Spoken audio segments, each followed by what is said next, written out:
Existe un mundo mejor. Quédate a disfrutarlo, que juntos somos un montón. Y a este montón que juntos somos, porque si dejamos de estar juntos, no somos más este montón, le proponemos a partir de este momento nuestro cotidiano ejercicio radial. De lunes a viernes, hoy es viernes, de 14 a 16. Son pasadas las 14, aquí en la M530, Somos Radio, la radio de Madres de Plaza de Mayo. Pretendemos con ustedes hacer una combinación de imaginaciones. Porque era Eve Bonafini la que decía que cuando lo pensamos un poco, la radio nos funciona aquí, en los teatros de la mente. Y entonces nosotros pensamos que es buenísimo combinar imaginaciones para pretender que cada programa es como un viaje. Un viaje que no se lleva adelante para olvidar la realidad o poner de ella prudente distancia, sino para poder mirar las cosas desde otro punto de vista. A veces eso es central para la vida humana. Poder mirar las cosas desde otros puntos de vista. Pensamos que desde siempre la guerra entre dos formas distintas de concebir la humanidad depara periodos históricos muy diferentes entre sí. Cuando gobiernan los empáticos, cuando una ola de empatía recorre un país, un continente, ojalá que el universo completo, las cosas funcionan mejor para las mayorías. Y cuando los que no son empáticos, los odiadores, llevan adelante sus prácticas en lo cotidiano y en lo macro, ya vemos lo que pasa. El mejor ejemplo es la Argentina bajo la administración de Javier Milei.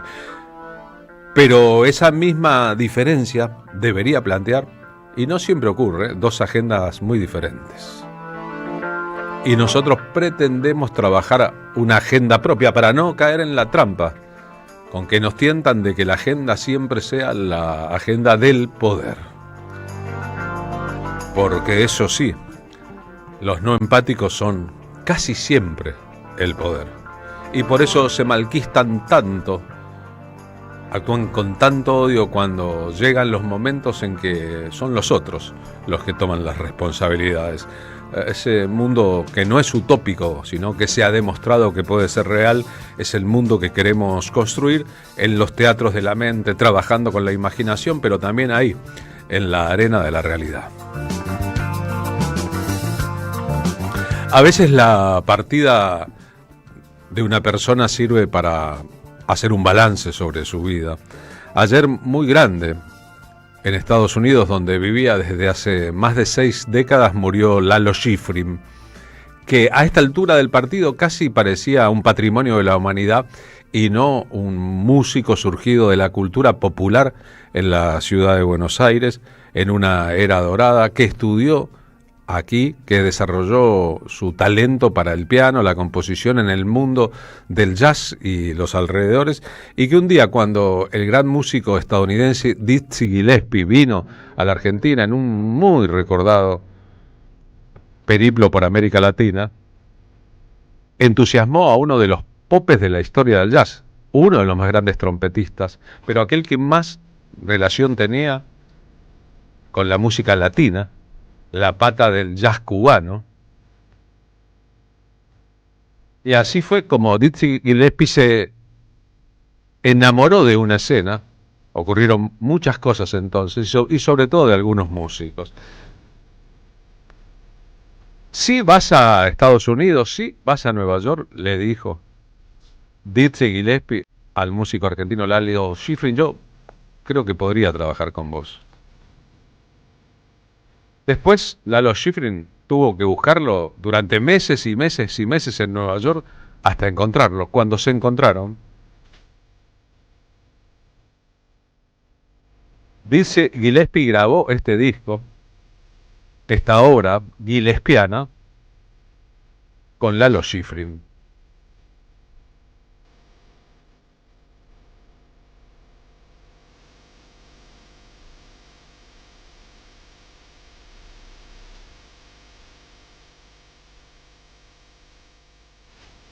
El maestro Schifrin pertenecía a la misma generación del Gato Barbieri.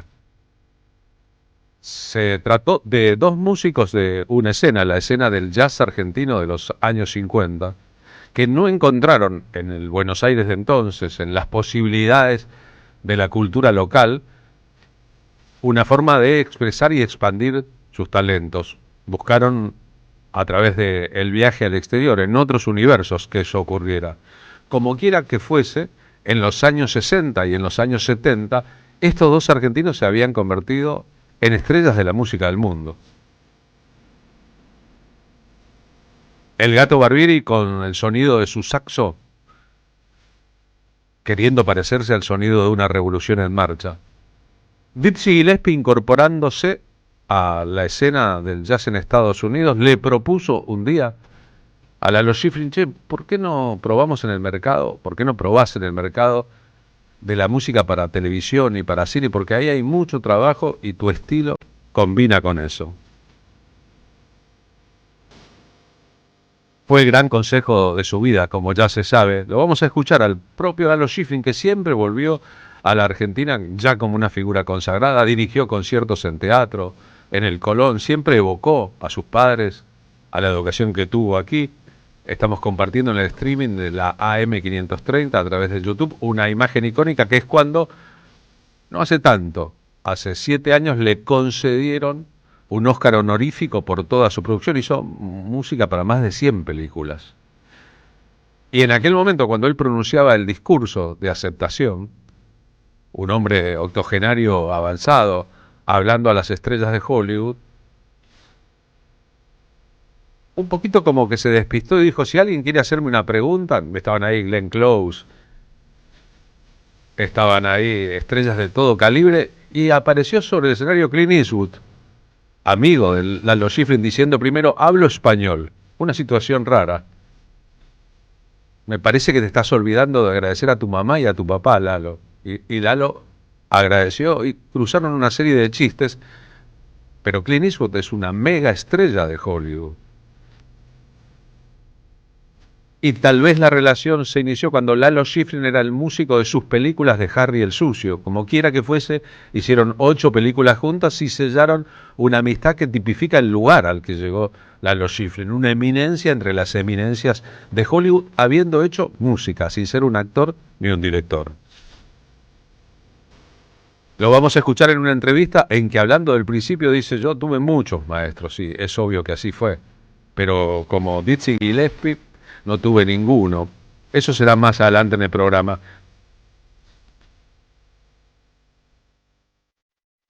Músicas de películas y de series, ya sé que están esperando Misión Imposible, pero ese es el lugar común.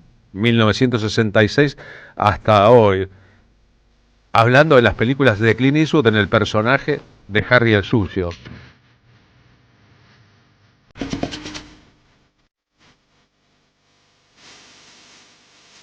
¿Qué tenía como compositor Lalo Schifrin y como intérprete de sus propias composiciones? Tenía punch.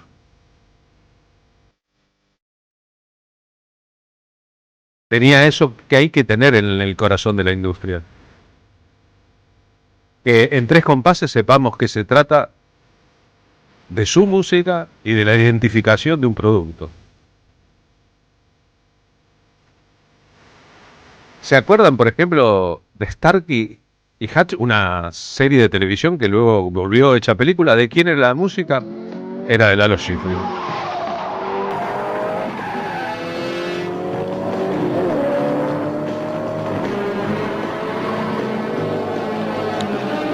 Los muy memoriosos recuerdos de la televisión en blanco y negro. ¿Se acuerdan de la serie del detective llamado Mannix? ¿Se acuerdan de esa serie muy de los años 60? La música era de Lalo Schifrin.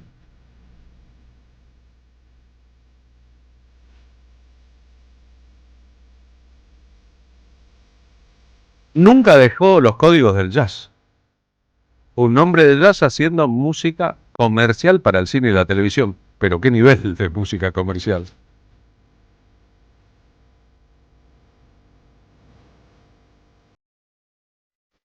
¿Vieron alguna vez la obra icónica de Bruce Lee?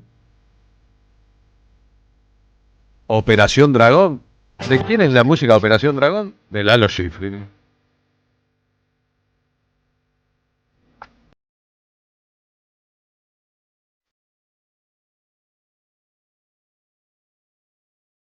Una vez que fue capturado, o que él capturó el corazón de la industria del cine y la televisión, Lalo Schifrin se convirtió en un habitante de Los Ángeles. Vivía en una típica mansión de celebridad angelina.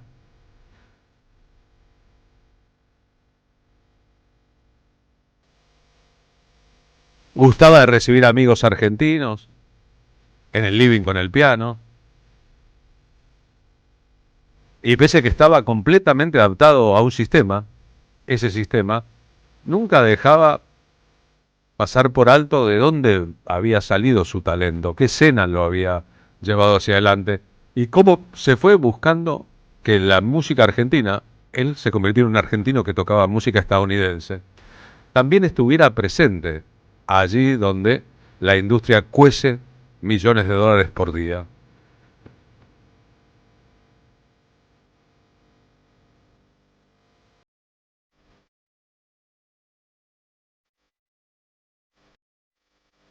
En 1985, hace ahora 40 años, cuando él era un hombre de 50, avanzado siempre con el piano a mano, responde con el piano a mano a una entrevista de un periodista argentino. Hablar más que con usted, con su piano, hacerle un reportaje y que me conteste el piano, ¿le parece bien? Sí, me parece bien. Bueno, porque la primera pregunta sería que haber triunfado tan rotunda y definitivamente en un lugar donde existe el medio artístico más competitivo del mundo es solo para unos pocos elegidos. ¿Qué era para usted hace 25 años tratar de conquistar Hollywood como lo hizo? Déjame pensar.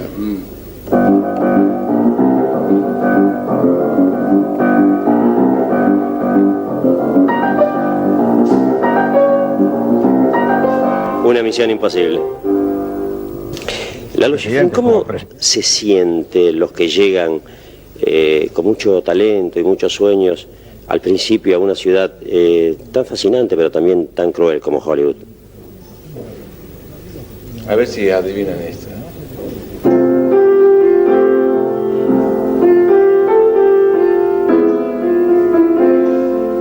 Extraños en la noche, con mucha soledad quizás.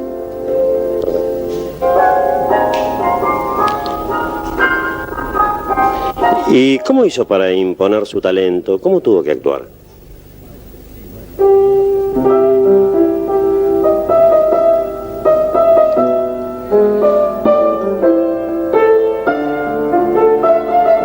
A mi manera, a la suya en este caso, que fue todo un estilo. ¿Y tantos años fuera del país no extrañó a la Argentina? ¿Cómo se extraña más? Según pasan los años. Indudablemente la música es un lenguaje universal y más en su caso, pero de todos modos, como hay algunos sordos, vamos a hacer un reportaje convencional ahora. Bueno, cómo no. Gracias. ¿Y tantos años fuera del país extrañó a la Argentina? ¿Cómo se extraña más?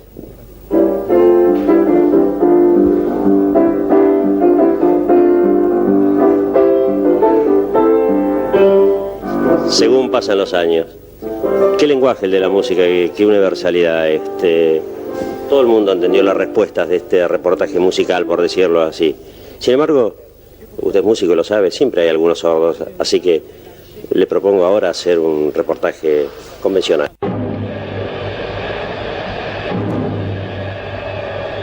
Ahora estamos en la música que compuso cuando aún vivía en la Argentina para la película El Jefe de Fernando Ayala. ¿De dónde salió Lalo Schifrin? Su padre era violinista. Él empezó a tocar el piano a los 6 años. ¿Saben quién fue su primer profesor? Enrique Barenboim, el padre de Daniel Barenboim. Hizo el secundario en el Colegio Nacional de Buenos Aires.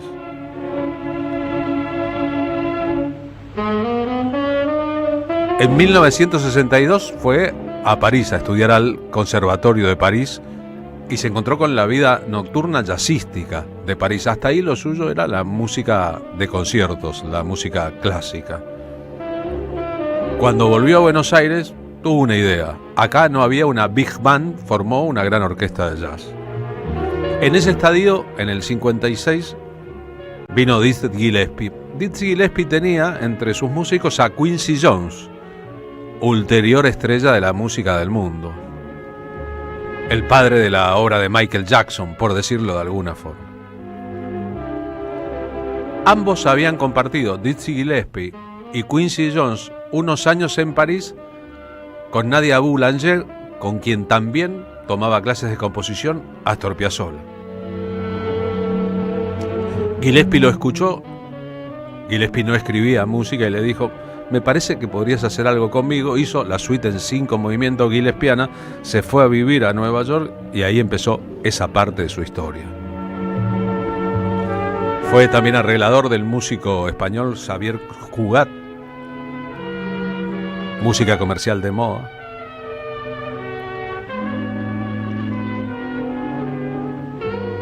Y después, cuando la bossa nova llegó a Estados Unidos, de la mano sobre todo de las grabaciones de Frank Sinatra, él trabajó mucho en ese ambiente como músico latinoamericano.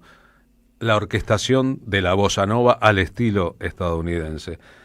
Es obvio que es una carrera enorme y llena de grandes momentos. Nos falta la música de Bullitt, entre las que compuso para la industria.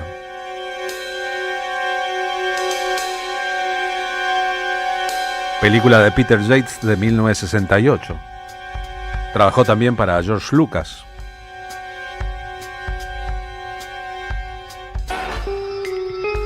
Pero uno podría pensar también que financió con los pingües dineros obtenidos de la industria del cine y de la televisión su propia carrera de hombre de jazz.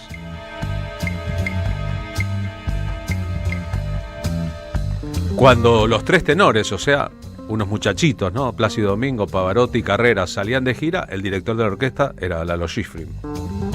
Llenaron estadios en todo el mundo.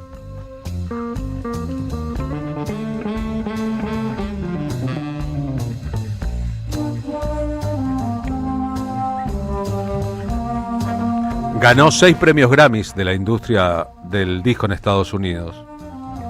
Tuvo 6 nominaciones para el Oscar de la Academia. Recibió 4 premios Emmy. Tiene un paseo, una estrella en el Paseo de la Fama en Hollywood.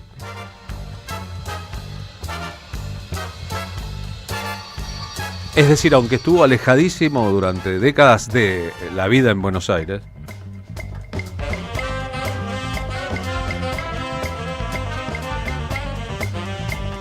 debería ser uno de esos artistas salidos de esta sociedad que más orgullo nos dé. La Cinemateca Francesa, por ejemplo, en 2016, en París, le rindió tributo con una edición llamada The Sound of Lalo Schifrin, una caja de 5 CDs repasando esto.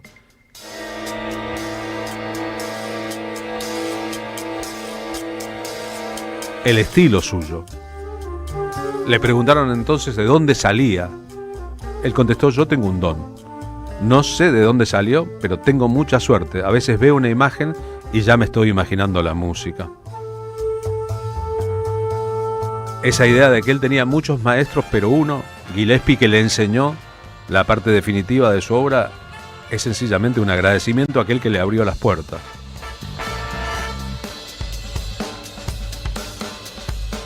Las orquestas sinfónicas estadounidenses tocan un montón de arreglos y músicas de Lalo Schifrin. Pero hemos llevado adelante el milagro de 20 minutos de radio sobre Lalo Schifrin sin la canción por la que todo el mundo lo recordará siempre. Tal vez porque luego de la Misión Imposible inicial, la serie de televisión en blanco y negro, lo que ocurrió fue la serie de películas con Tom Cruise de protagonista, que siempre mantuvo este tema como su tema principal.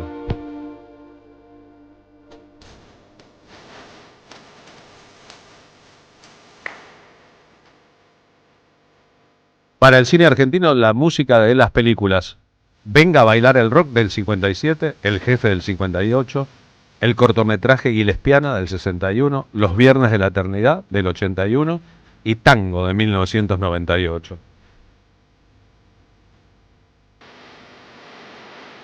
Y después las nominaciones a los Oscars por La leyenda del indomable, La zorra, El viaje de los malditos, Terror en la Amityville, de Compilation y de Sting 2. En el 2018 vino el Oscar honorífico.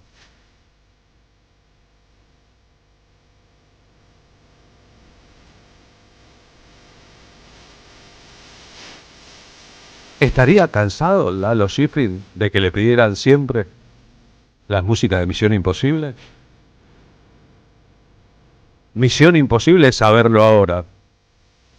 Pero cuando se fue, ayer en Los Ángeles a los 93 años,